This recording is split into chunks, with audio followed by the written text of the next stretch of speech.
بسم اللہ الرحمن الرحیم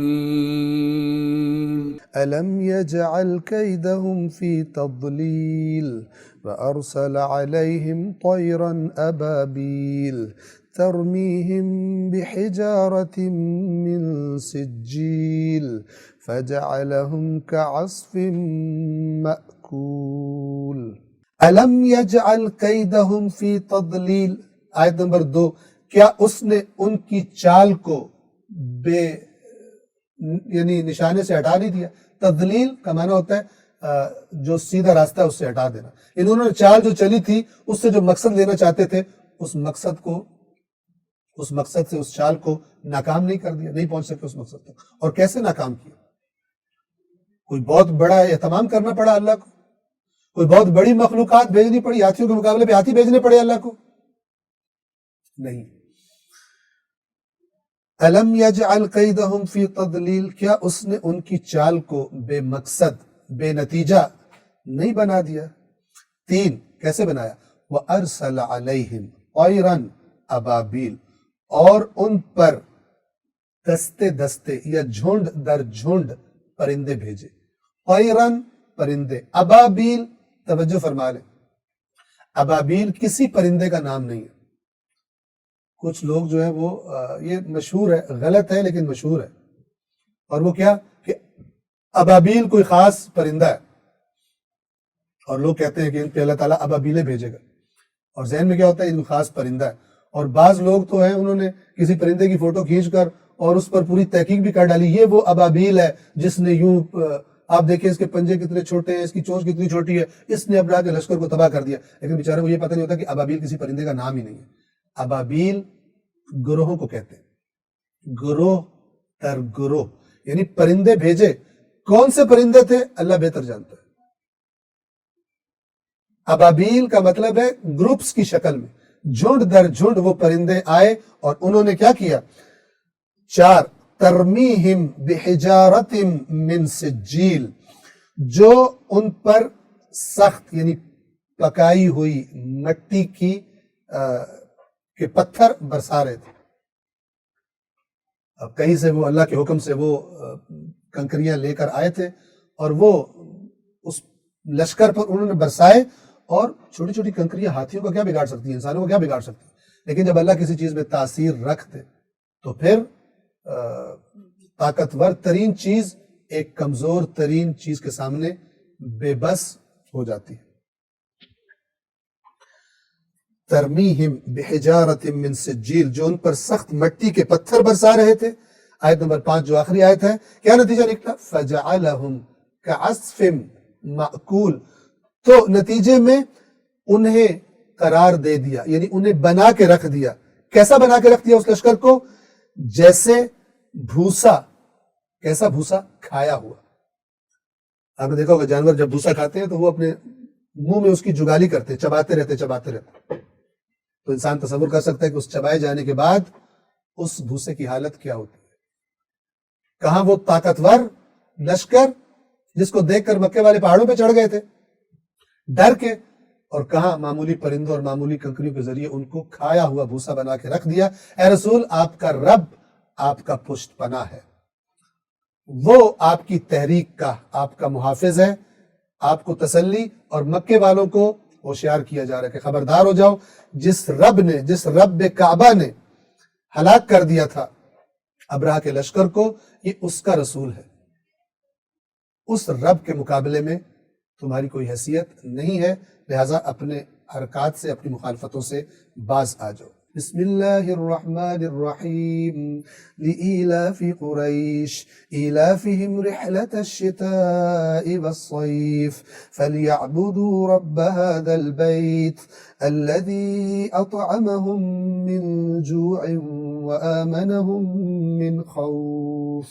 سورۃ الفیل کے بعد سورۃ قریش. قریش وہ قبیلہ ہے کہ جو جس قبیلے کے اندر رسول اللہ صلی اللہ علیہ وآلہ وسلم پیدا ہوئے تھے. بہت ساری شاخیں تھیں اس قبیلے کی, اور یہ قریش بھی رسول اللہ کے اجداد میں سے ایک جد کا لقب تھا کہ اسی کے نام سے پھر قریش مشہور ہو گئے تھے.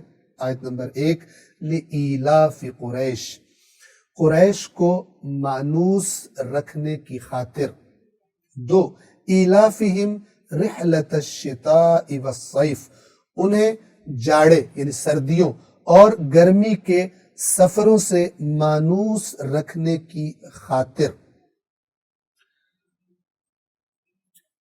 اللہ تبارک و تعالی مکے والوں کی جو مخالفت تھی، رسول اللہ کی تحریک کی مخالفت، اس کے جواب میں کئی طریقوں سے انہیں خبردار بھی کرتا ہے اللہ تعالیٰ، اور ان کو اپنے احسانات بھی یاد دلاتا ہے۔ مکہ کی کیفیت کیا تھی؟ اگر آپ خانہ کعبہ کو نکال دیں مکہ میں سے تو کوئی مکہ نہ جاتا۔ سخت ترین پہاڑی چٹانیں، پانی کی قلت، درختوں اور سبزے وغیرہ کا نہ اگنا، یہ صورتحال ہے۔ جو لوگ حج کی سعادت یا عمرے کی سعادت حاصل کر چکے، آپ اب تو خیر مکہ کیا سے کیا بن گیا ظاہری طور پر بھی، لیکن اگر آپ مکے کے پہاڑوں کو دیکھیں، مکے کی اپنی زمین کو دیکھیں، تو آپ کو اندازہ لگانا بڑا آسان ہے کہ یہ علاقہ کس قسم کا علاقہ تھا۔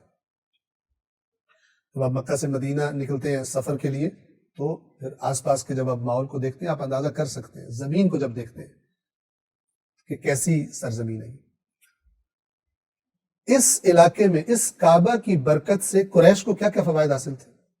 نمبر 1 تو اس کعبہ کی زیارت کرنے کے لیے دور دور سے لوگ آیا کرتے تھے، اور جب وہ آتے تھے تو اپنے ساتھ اپنے اپنے علاقوں کا سامان، تجارتی سامان، غذا کا سامان، بہت کچھ وہ لایا کرتے تھے، تو خود بخود یہ سامان مکہ میں پہنچتا رہتا تھا، اور مکہ ایک تجارتی شہر میں تبدیل ہو گیا ہوا تھا اسی کعبہ کی برکت سے۔ آج بھی ایسا ہی ہے، توجہ فرمائیں۔ اس کے بعد اس کعبہ کے احترام کی وجہ سے قریش کا احترام تھا لوگوں میں، کیونکہ قریش متولی سمجھے جاتے تھے خانہ کعبہ کے مسجد الحرام کے، تو ایک خاص قسم کا احترام مختلف علاقے کے لوگ ان کا کیا کرتے تھے۔ اور قریش جب اپنے تجارتی قافلے، یہ 2 سفر کیا کرتے تھے، ایک سفر ان کا سردیوں میں ہوتا تھا اور ایک سفر ان کا گرمیوں میں ہوتا تھا، اور یہ دونوں تجارتی سفر ہوتے تھے۔ ان دونوں سفروں میں ایسے علاقوں سے گزرتے تھے جہاں پر چور ڈاکو وغیرہ لوگ ہوا کرتے تھے، لیکن کعبے کے احترام اور کعبے کی ہیبت کی وجہ سے، اور یہ چونکہ کعبے سے منسوب تھے، متولی تھے، ان کے احترام میں لوگ انہیں کچھ بھی نہیں کہتے تھے، حتیٰ کہ ان کے قافلے چوروں اور ڈاکوؤں سے بھی محفوظ رہا کرتے تھے۔ پھر اگر کسی علاقے سے گزر رہے ہیں اور وہاں کے لوگ اپنے علاقے سے گزرنے کا کوئی مثلا ٹیکس وغیرہ یا کچھ لیتے، ان سے نہیں لیا کرتے تھے۔ اللہ ان سے کہہ رہے ہیں یہ جو تم جیسی زندگی گزار رہے ہو، جن اپنے علاقے کی اپنی سرزمین کو دیکھو، اور جو کچھ تمہیں مل رہا ہے، اور یہ جو تجارتی سفر تم کرتے ہو اور بڑے آرام سے کر لیتے ہو، تمہیں کوئی وحشت نہیں ہوتی، اب تم اس سے مانوس ہو گئے ہو، ایک سفر سردیوں میں، ایک سفر گرمیوں میں کرتے ہو، یہ کس کی وجہ سے ہے؟ تمہارے اندر کوئی بہت بڑی صلاحیات ہے کہ یہ قومیں تمہارا احترام کرتی ہیں؟ تم نے کوئی ان پر احسان کیے ہوئے کہ قومیں تمہارا احترام کرتی ہیں؟ اور جو دوسرے قافلوں کو امن و امان کی کیفیت حاصل نہیں ہے، وہ تمہیں حاصل ہوئی ہے۔ یہ سب کچھ اس اللہ کے گھر کی وجہ سے ہے جو مکہ میں ہے۔ اب اسی اللہ کا ایک نبی اسی اللہ کی طرف تمہیں دعوت دینے کے لیے آیا ہے، اور تم ان تمام احسانوں سے صرف نظر کر کے اس نبی کے مخالف بنے کھڑے ہو، اس کی مخالفت کر رہے ہو، اس کے ساتھ دشمنی پہ اتر آئے ہو، جو اس پر ایمان لائے ہیں ان کو اذیتیں دیتے ہو، سزائیں دیتے ہو۔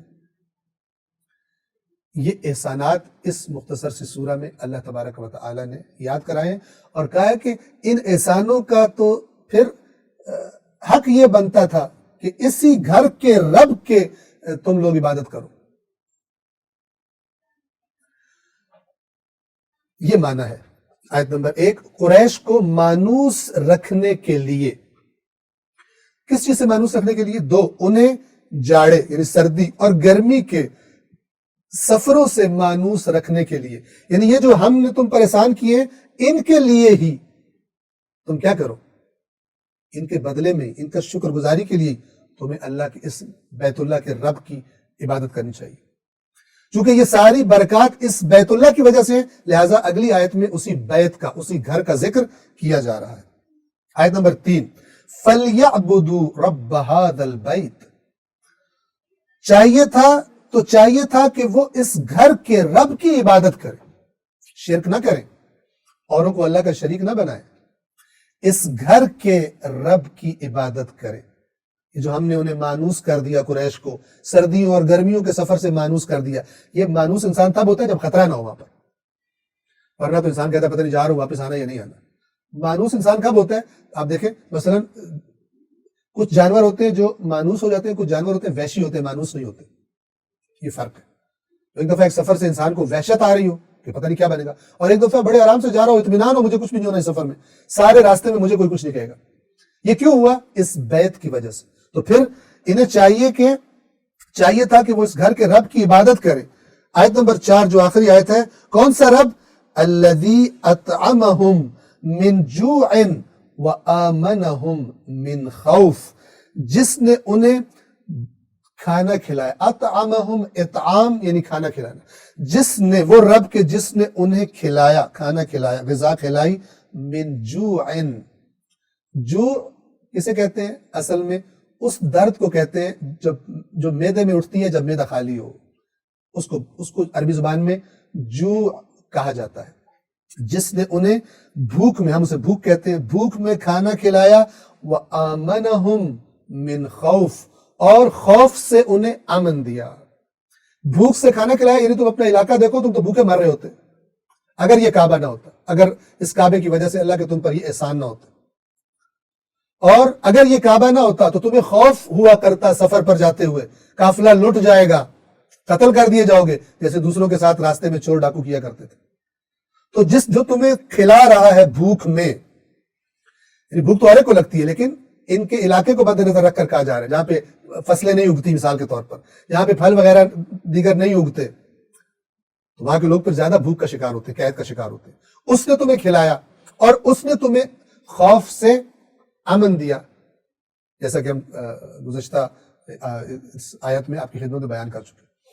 تو خلاصہ یہ کہ مکہ والوں سے کہا جا رہا ہے کہ تم احسان فراموش نہ بنو، نہ شکر نہ بنو، جس بیت کی وجہ سے تم کھا رہے ہو اور امن میں رہ رہے ہو، اس بیت، اس گھر کے رب کی عبادت کرو، کسی کو اس کے ساتھ شریک نہ ٹھہراؤ، اور اللہ کے رسول کی مخالفت نہ کرو۔